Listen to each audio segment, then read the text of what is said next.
তিনবার তুমি কোটি কোটি টাকা ইনকাম করতেছো, তাহলে তো আইফোন কিনতাম না। কি কিনবা? আরো ভালো কিছু কিনতাম। এই যে হাওয়াই কি এক নতুন বের করছে বলে 14,400 দিলে হবে। 14,400 ব্যাটারি এম্পিয়ারও ভালো আছে, অনেক এম্পিয়ার। থাকবে কিনা কে জানে। কত এম্পিয়ার? এই যে দেখো অনেক, এত বিশাল 5,000 বাস্তবে এত দেয় না। আবার আছে অনেক সময় ভাই হয়ও না, দেখি বাস্তবে বলে একরকম। আমি একটু ফোন নিছিলাম কিছুদিন আগে, মনে কর দেখাচ্ছে বাস্তবে 2-1 দিন পর আবার যা করা যায়। Honor X70 দাম কত? এটা চলে যাবে আপনার 23,000।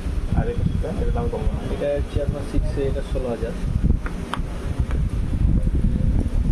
এটা হচ্ছে এটার দাম কম কোনটা? 60। হ্যাঁ, এটা আগে দিয়ে এটা আপডেট, এটা রেট কমায়নি, ওভাবে আছে। তাহলে দেন, এত দেরি করার নাই। আপনি খেলা দিব তাই।